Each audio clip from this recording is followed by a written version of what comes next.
नमस्कार, स्वागत है आपका वीआईपी न्यूज में। आपके साथ मैं हूं पल्लवी परिहार और रुक करेंगे खबरों की ओर। जगदलपुर में हर साल की तरह इस साल भी वीर बाल दिवस नगीगुड़ा स्थित शिवानंद आश्रम में मनाया गया, जहां बच्चों के साथ साथ सैकड़ों भाजपा सदस्य भी शामिल हुए। साथ ही बस्तर सांसद महेश कश्यप ने भी इस आयोजन में भाग लिया, जहां उन्हें अपने बीच देखकर आश्रम में रहने वाले बच्चे काफी खुश नजर आए। आपको बता दें कि हर साल 26 दिसंबर को वीर बाल दिवस मनाया जाता है। यह दिन सिख धर्म के 10वें गुरु गोविंद सिंह जी के 2 छोटे साहिबजादों जोरावर सिंह और फतेह सिंह को सम्मानित करने के लिए मनाया जाता है, क्योंकि छोटे साहिबजादों ने धर्म और मानवता के लिए अपना सर्वस्व न्यौछावर कर दिया था। वहीं मौके पर पहुंचे बस्तर सांसद महेश कश्यप ने बच्चों को जोरावर सिंह और फतेह सिंह के बहादुरी के किस्से सुनाए और कहा कि हमें अपने धर्म की रक्षा करने के लिए किसी भी कीमत पर पीछे नहीं हटना चाहिए।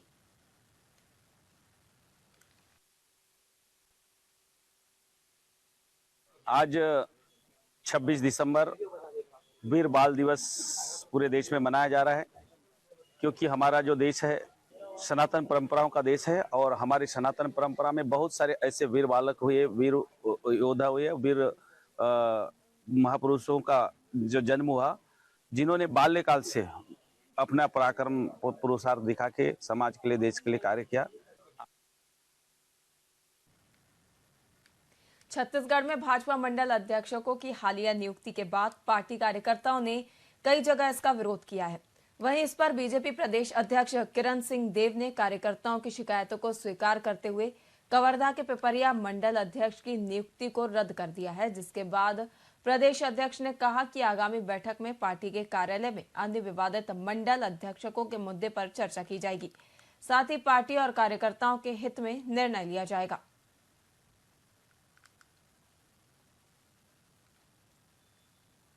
कि हर कांड के पीछे, घटनाक्रम के पीछे बहुतायत, मैं सभी नहीं बोल रहा हूँ, लेकिन बहुतायत घटनाक्रम ऐसे घटित हुए हैं जिसके पीछे कांग्रेस का ही हाथ क्यों होता है, कांग्रेस के पदाधिकारी को क्यों हाथ होता है। सूरजपुर की घटना में क्यों कांग्रेस के पदाधिकारी लिप्त है हत्याकांड में? वो तो राष्ट्रीय नेतृत्व का मामला है, आदरणीय मुख्यमंत्री जी का विशेष अधिकार है, और जब होगा तो आप लोगों को पता चल जाएगा कि इसमें किनका किनका किनका समावेश है, कौन क्या है।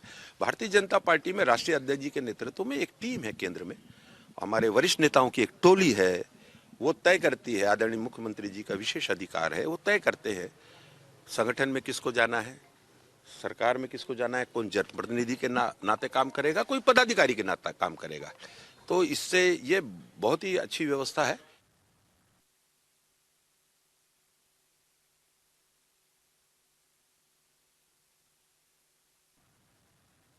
एक और जहां गांव और शहर विकास की राह में आगे बढ़ रहे हैं, वहीं दूसरी ओर नशे की लत गांवों और शहरी क्षेत्रों में अपने पैर पसार रही है। युवा पीढ़ी नशे की चपेट में आकर बर्बादी की ओर रुख कर रहे हैं और युवाओं का एक बड़ा वर्ग नशे के लिए टैबलेट, सिरप और बॉनफिक्स जैसी दवाइयों का उपयोग कर रहा है। इसमें मुख्य रूप से स्कूली बच्चे भी शामिल हैं, जिसके मद्देनजर राजधानी रायपुर के सिविल लाइन स्थित न्यू सर्किट हाउस में drug regulators and food safety को लेकर ऑफिसर्स का 2 दिवसीय ट्रेनिंग प्रोग्राम आयोजित किया गया, जिसमें स्वास्थ्य मंत्री श्याम बिहारी जायसवाल भी शामिल हुए और कार्यक्रम को संबोधित किया।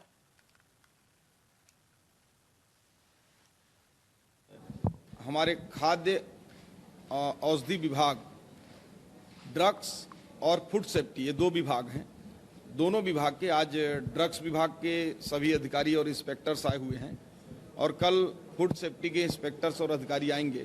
तो ये 2 दिवसीय कार्यशाला रखे हैं, जिसमें हमारे देश के कई राज्यों के अनुभवी वक्ता, जिसमें बिहार पटना से भी आए हैं, हरियाणा से भी आए हैं, महाराष्ट्र से भी आए हैं, जो बड़े पदों में रहे हैं, और उनके अनुभवों का लाभ लेकर छत्तीसगढ़ को किस प्रकार से फायदा मिल सकता है, और साथ ही साथ जिस प्रकार से पूरे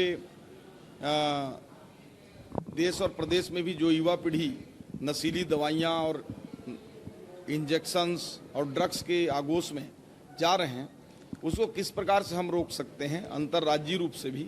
और बिलासपुर में यूथ कांग्रेस प्रदेश कार्य समिति की बैठक आयोजित हुई, जिसमें यूथ कांग्रेस राष्ट्रीय अध्यक्ष उदय भानु चिब शामिल हुए। जहां 2 दिवसीय प्रवास पर रायपुर और बिलासपुर पहुंचे चिब ने संगठन को संबोधित किया और प्रेस वार्ता कर उदय भानु ने प्रदेश सरकार और भाजपा सरकार पर जमकर निशाना साधा।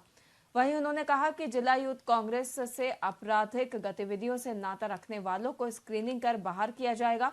संगीन अपराध करने वालों का पार्टी में कोई स्थान नहीं है। इस दौरान राष्ट्रीय यूथ कांग्रेस अध्यक्ष ने प्रदेश संगठन पदाधिकारियों को सख्त निर्देश दिए कि 30 दिसंबर तक संगठन में एक भी अपराधी या दागदार चेहरा नहीं होना चाहिए।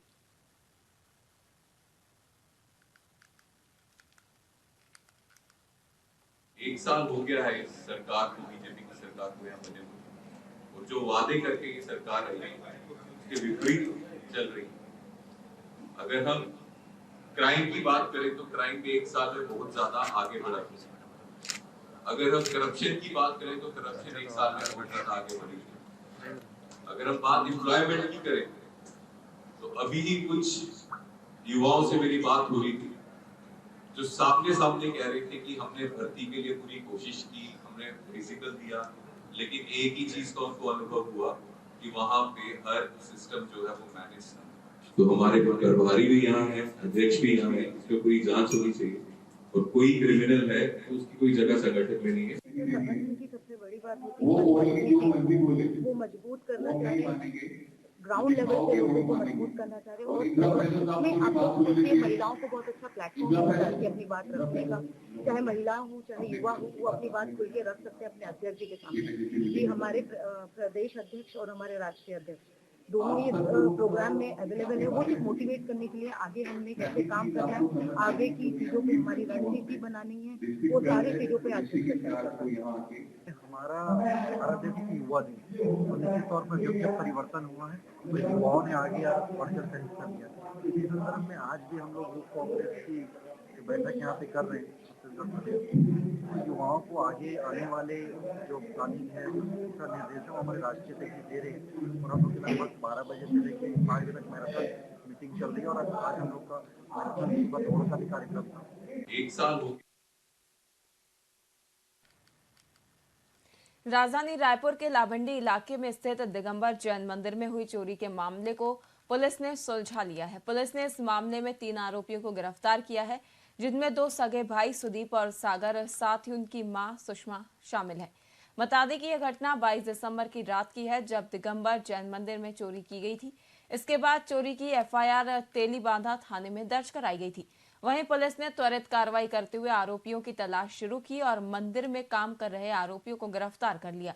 वहीं पुलिस ने आरोपियों के पास से चोरी किए गए सभी सामान को बरामद कर लिया है, जिनकी कुल कीमत 15 लाख रुपए बताई जा रही है।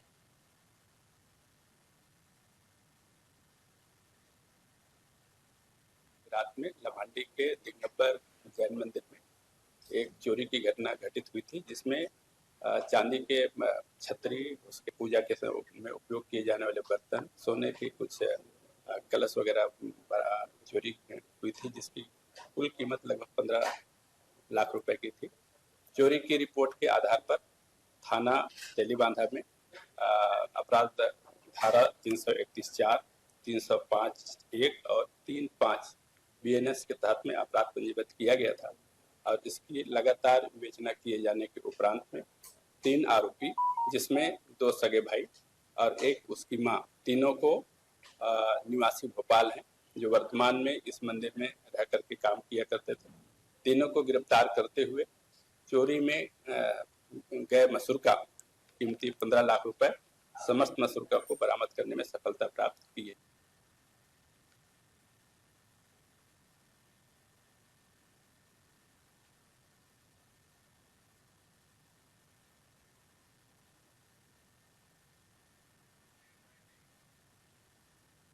छत्तीसगढ़ में इस समय मौसम ने करवट बदल ली है, जिससे ठंड गायब सी हो गई है।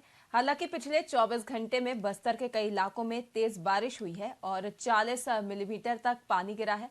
बता दें कि 27 और 28 दिसंबर को प्रदेश के कुछ हिस्सों में हल्की बारिश के साथ ओले गिरने की संभावना जताई जा रही है। वहीं रायपुर, बिलासपुर, सरगुजा, दुर्ग और बस्तर संभाग के जिलों में हल्की से मध्यम बारिश हो सकती है। साथ ही कहीं कहीं गाज भी गिरने का अनुमान है। वहीं मौसम विभाग के अनुसार अगले 4 दिनों तक न्यूनतम तापमान में कोई खास बदलाव की संभावना नहीं है। हालांकि 31 दिसंबर से न्यूनतम तापमान में गिरावट का दौर शुरू हो सकता है, जिसके बाद कड़ाके की ठंड लौट सकती है। अभी पिछले मतलब इस हफ्ते से ये चल रहा है कि पूरे छत्तीसगढ़ में मतलब खास करके दक्षिण छत्तीसगढ़ और मध्य छत्तीसगढ़ में बादल है और कुछ एक दो स्थानों पर हल्की वर्षा भी हो रही है। आज भी जैसे बस्तर संभाग में, बस्तर में, बीजापुर में एक दो स्थानों पर मध्यम वर्षा हुई है और आने वाले 3-4 दिनों तक दक्षिण छत्तीसगढ़, मध्य छत्तीसगढ़ और परसों के दिन में उत्तर और मध्य छत्तीसगढ़ में वर्षा की संभावना है। और ये जो वर्षा और बादल का जो सिलसिला है अभी 30-31 दिसंबर तक चलेगा, उसके बाद ठंड बढ़। छत्तीसगढ़ के उप मुख्यमंत्री अरुण साव का बयान सामने आया है, जिसमें उन्होंने कहा कि नगरीय निकाय और पंचायत चुनाव की तारीख के ऐलान के बाद सरकार की तैयारियां अंतिम चरण में है। वहीं विभिन्न सरकारी एजेंसियां और विभाग चुनाव की तैयारियों में जुटे हुए हैं। इसी के साथ उप मुख्यमंत्री ने कहा कि आरक्षण प्रक्रिया का एक चरण बाकी है, जो जल्द ही पूरा हो जाएगा।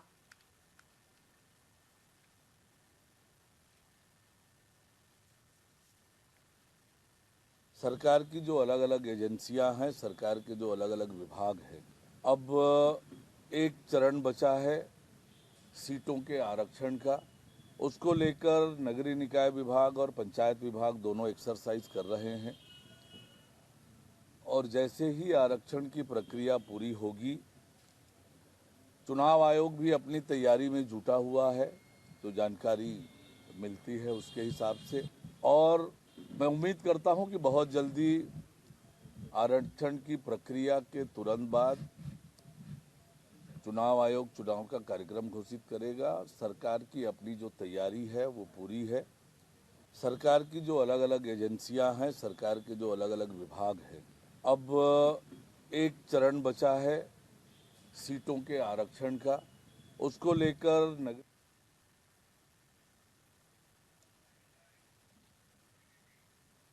फिलहाल के लिए खबरों में इतना ही। देखते रहिए VIP न्यूज। नमस्कार।